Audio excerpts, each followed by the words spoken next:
Assalamu alaikum wa rahmatullahi wa barakatu. ‘Yan uwa masu kallon mu, barkamu da wannan lokaci. A cikin wannan bidiyo, wato ɗaya daga cikin videos da muke sauke muku, da shahi bayani akan POS, wanda muka kira shi da suna POS lecture. Wannan shine episode. Idan yanzu ka fara kallon mu, ka yi ƙoƙari ka yi mana subscribe a YouTube channel ɗinmu, kuma ka danna mana liking, kuma ka taɓa ƙararrawa domin samun bidiyoyinmu a kowane lokaci idan mun ɗora. A ci gaba da following ɗinmu a Facebook page, kuma a yi following ɗinmu a TikTok. Muna nan a wannan kafafe, insha Allah za mu ci gaba da bankaɗo muku bidiyoya domin ilmantar da kanmu da kuma tunatarwa akan abin da ya shahi mu'amala da ta POS, insha Allah.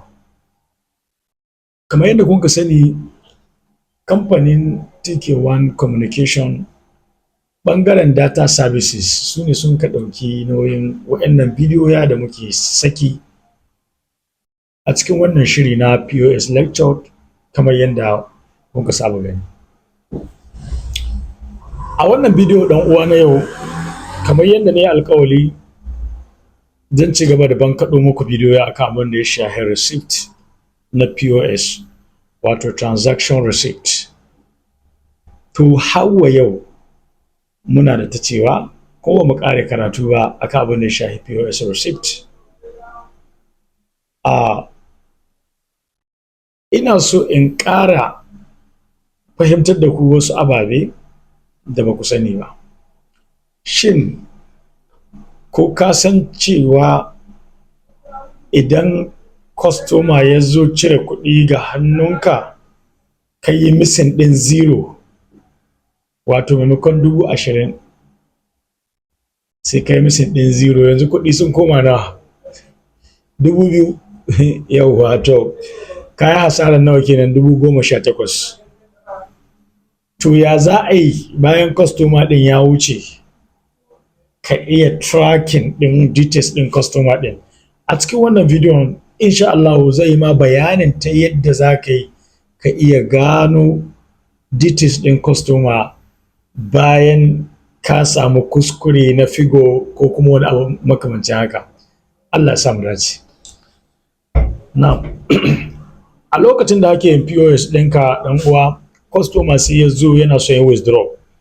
Abu na farko da ya kamata ko yaushe na gaya ma a matsayinka na mai amfani da POS ko kuma POS operator ko kuma mai sana'a irin ta POS, ka lura da wasu abubuwa da aka ce ma area of concentration, wato wane point ne, wace area ya kamata ka lura da ita duk lokacin da mutum ya zo. Idan withdraw zai yi, abu na farko da za ka fara sa ido a kai ne ga ATM ɗin da ya baka shine na wani banki ne.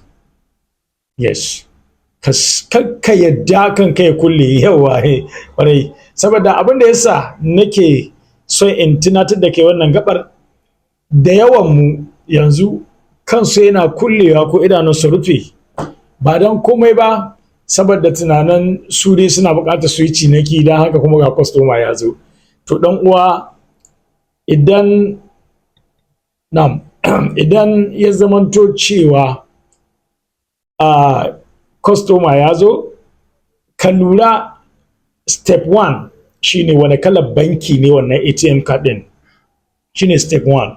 Step 2, ka tabbatar da ka san wannan katin particularly da ya zo da shi, ya wani kalar kati ne, wani irin ATM card ne. Kamar yadda muka sani, muna da ATM card wanda ake amfani da su a nan Najeriya kwara 4, 5, 6.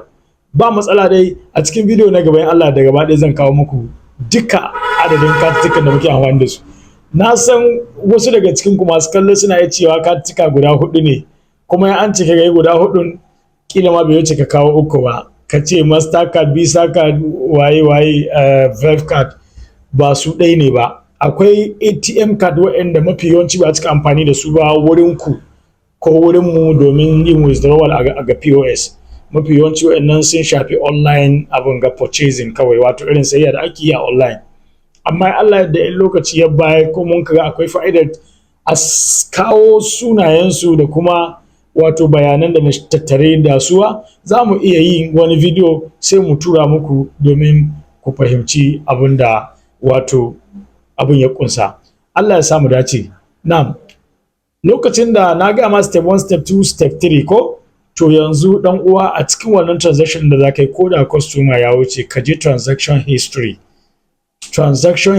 ɗinka na wannan particular transaction da ka yi, kana yin clicking za ka ga last 4 digit, last menene 4 digit na ATM card ɗin. Kowane irin kala ATM ne gare, kar ka manta da farko na ce ka kula da me wani banki ne, na biyu ka kula da me wani kalar kati ne. To yanzu idan za ka iya kawo min wani banki ne wani kalar kati ne, ka kawo min 4 digit, shi kenan ka sauƙaƙa min hanyar da zan baka full details ɗin customer ɗin. Allah ya samu dace. Ku yi ƙoƙari ku biyo mu a cikin bidiyoyinmu masu zuwa domin samun ƙarin bayani dangane da wannan topic ɗin da muka fara tattaunawa a yau. Insha Allah, kada ku mance kamfanin TK1 Communication bangaren data services su suka ɗauki wannan wato nauyin kawo muku wannan bidiyoyin, kuma za ku iya ziyartar su a shafin su na website ɗin su na www.tk1communication.com.ng domin samun data mai inganci da kuma rahusa. Yes, lalle tabbas sai ka yi amfani da wannan website ɗin za ka fahimci bambanci tsakanin saura. Mun gode, sai wani lokaci.